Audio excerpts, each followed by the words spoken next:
Dear students, once again, hello and welcome. I am Mohammad Asif Iqbal, Senior Teacher, Department of Chemistry, Milestone College. In this virtual chemistry class, I am going to discuss some of the multiple choice questions taken from Chapter 2, State of Matter. Before go through the lecture, there are some advice that all we should follow. As we know that COVID-19 is there, so we must follow all the rules and regulation provided by World Health Organization. Now, come back to the point. In this class, I am going to discuss multiple choice question taken from the chapter 2, and this is written on the board one by one. Now, you can see the first question: which of the following substance has lowest intermolecular attraction force? Now, as we know, intermolecular attraction force determines the physical state of substances. Here the choices are wax, water, propane and copper sulfate. As we know, the solid substance has highest intermolecular attraction force, and then liquid, and then the gaseous substance. In this fourth substance, propane is gaseous substance. Therefore, we can say that propane has lowest intermolecular attraction force. Now, come to the second question: which of the following substance has highest intermolecular attraction force? In the similar way, we can say that as the intermolecular attraction force increases, the melting point and boiling point of every substance increases. I repeat once again, when intermolecular attraction force increases, the melting point and boiling point of the substance increases. Here we can see the choices are sulfur dioxide, carbon dioxide, hydrogen sulfide and sodium chloride. Among these four substances, sulfur dioxide, carbon dioxide and hydrogen sulfide are gas, whereas sodium chloride is solid. We know sodium chloride is an ionic compound. So, considering all the aspects, we can say the boiling point and melting point of sodium chloride is highest. Therefore, the intermolecular attraction force of sodium is highest. So, here the answer will be sodium chloride. Now, come to the next one. Which of the following procedure water lose its kinetic energy? I repeat once again. Which of the following procedure water lose its kinetic energy? What are the choices? The choices are ice to water, water to vapor, vapor to water, none of them. Now, from this question, we can see that the kinetic energy is decreasing. Here, kinetic energy is decreasing. So, when kinetic energy decreasing, the physical state of the substance changes. We know the highest kinetic energy remain in gaseous substance and the lowest kinetic energy remain in solid substance. In this case, when ice turn into water, the kinetic energy increases because solid turn into liquid. When water come into vapor, then similar way kinetic energy also increases because we know that gaseous substance has highest kinetic energy. In third case, vapor turn into water. Now, look at the point. When vapor turn into water, its kinetic energy decreases and intermolecular force increases. So, among all the cases, C will be the correct, because when gaseous substance turn into liquid substance, its kinetic energy decreases and intermolecular attraction force increases. So, in this case, water loses its kinetic energy. Now, come to the fourth question.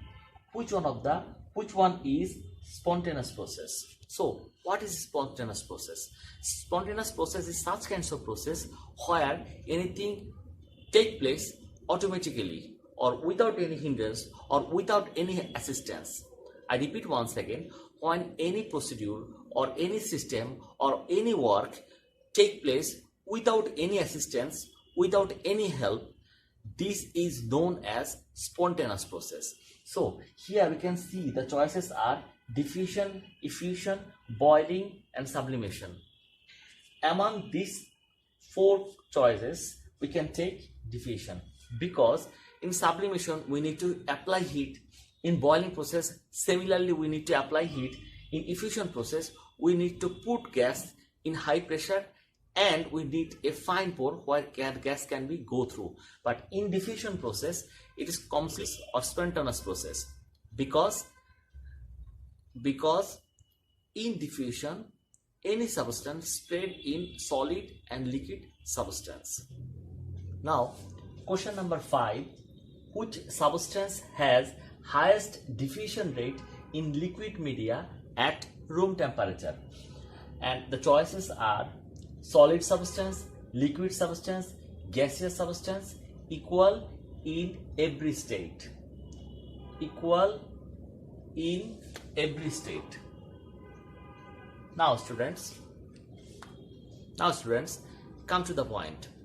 As we know, in gaseous states, the kinetic energy or the movement of molecule is highest compared to solid and liquid phases. So when the movement of molecules is highest, in that case diffusion rate also highest. So when we compare the solid, liquid and gaseous substance, we can easily find out that gaseous substance has highest kinetic energy, which cause the highest movement of the molecule, and as a result the diffusion rate of gaseous substance is liquid media is highest. In this case the answer will be C. Now come to the question number 6, which of the following substance has highest diffusion rate? I repeat once again, which of the following substance has highest diffusion rate? And what are the choices? Dinitrogen trioxide, nitrous oxide, ethane and ethene. I repeat once again, dinitrogen trioxide, nitrous oxide, ethane and then ethene. Now, as we know, when the molecular mass increases, the rate of diffusion decreases. In these four cases, we must find out the molecular mass of these four molecules, and the lowest one has the highest diffusion rate. Now we are going to determine the molecular mass of all these compounds. Before go through this process, first we are looking forward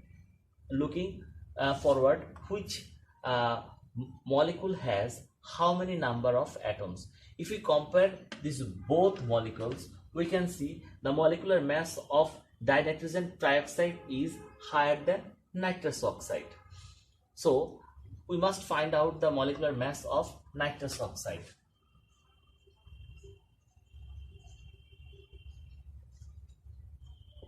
We know the atomic mass of nitrogen is 14. There are 2 nitrogen in there, that's why multiplied by 2, and then 16 is the atomic mass of oxygen.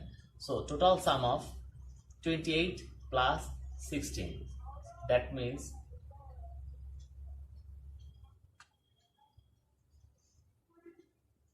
44. So 44 is the atomic mass of nitrous oxide. And dinitrogen trioxide, in the case of dinitrogen trioxide, the atomic mass must be higher than 44 because of the number of nitrogen and oxygen. On the other hand, we can see two compounds has similarities, ethane and ethene. If you see precisely, you can see the number of atom, especially hydrogen atom, is higher than ethane and lower in ethene. So we can easily observe that the molecular mass of ethene must be less than ethane. Now we find out the molecular mass of ethene.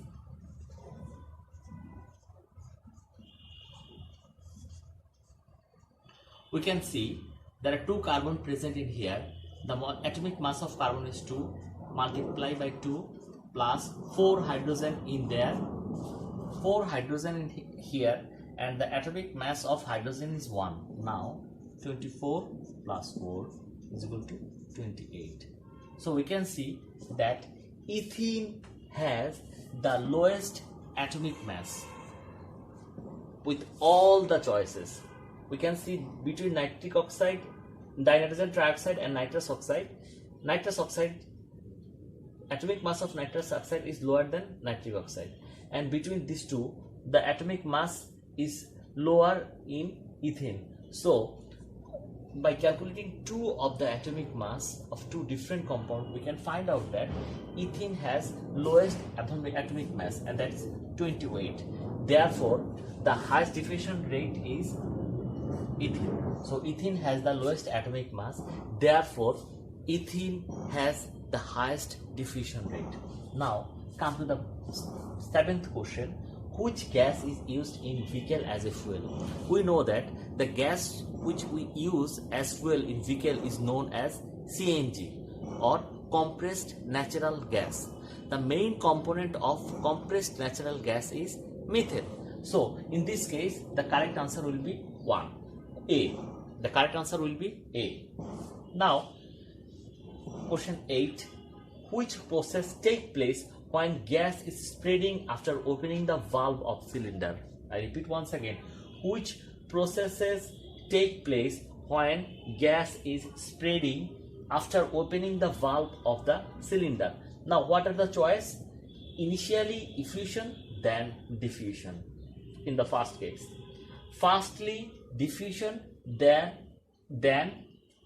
effusion.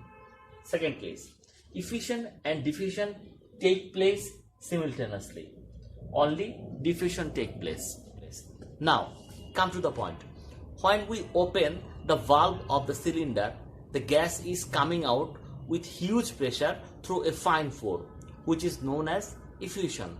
After getting out, the gas is started to go through and spread all around, because the kinetic energy of gaseous substance cause its spreading. So two things happening in here, effusion and diffusion.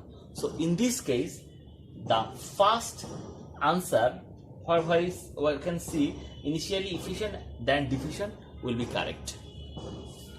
Now come to the question number 9. Which of the following substance has lowest diffusion rate?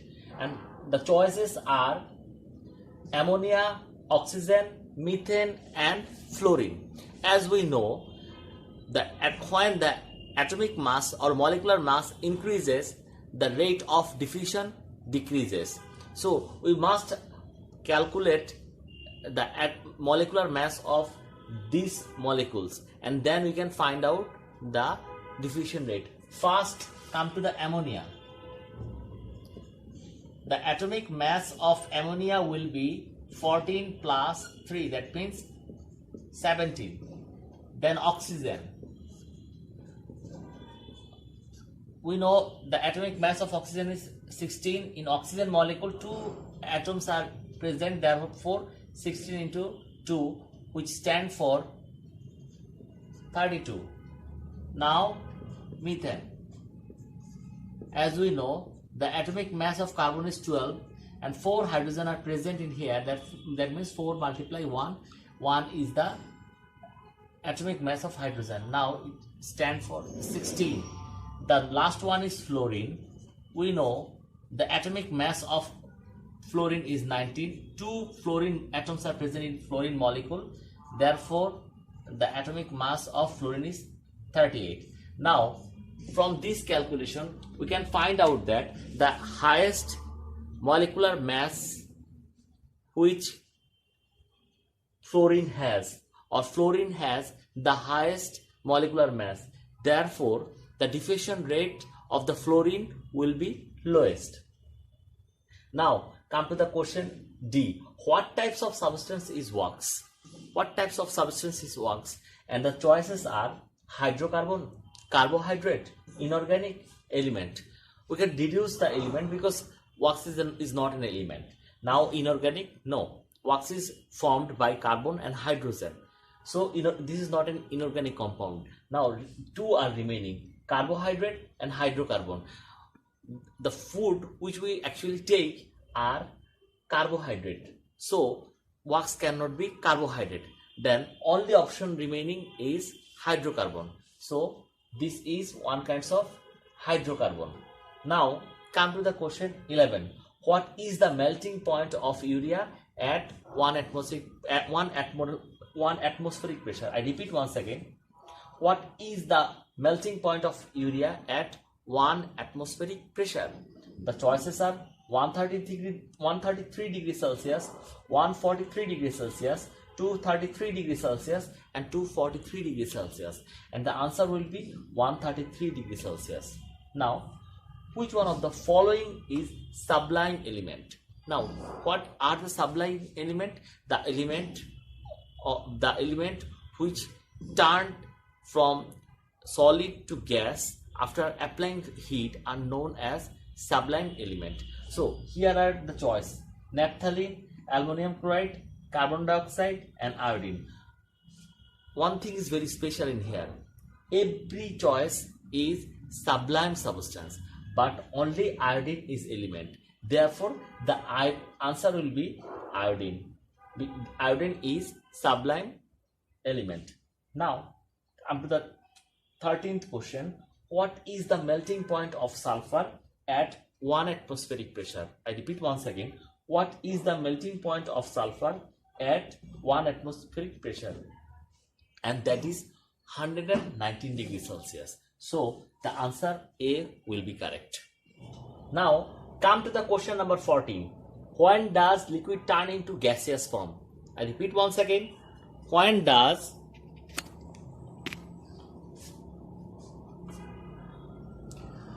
Now come to the question number 14. When does liquid turn into gaseous form? After applying heat, after increasing pressure, when temperature reach in the boiling point, when kinetic energy increases. So there are 4 choices given in here. Among them, after increasing pressure is deduced, because when pressure is increases, in that case water does not turn into gaseous form. So 3 are remain, and in 3 cases this can be happen, but in this time the most appropriate answer will be when temperature reach in the boiling point. I repeat once again, when temperature reach in boiling point. See, now question number 15. Rate of diffusion depends on mass of substance, size of substance, density of substance. I repeat once again, mass of substance, size of substance, density of substance. And the choices are question 1 and 3, 2 and 3, 1 and 2, 1 and 2, and 3 of them. Now come to the point. Mass of the substance will be the correct answer. Size of the substance. The size of the substance does not create any effect on diffusion. So this is not correct. And another thing is density of the substance. We know as the mass is increasing, simultaneously density also increases. So density of the substance will be the factor which influence the rate of diffusion. So in this case, the choice A will be correct, where you can see the mass of substance and the density of substance influence the rate of diffusion. And this is all about this class. Thank you and hope see you once again.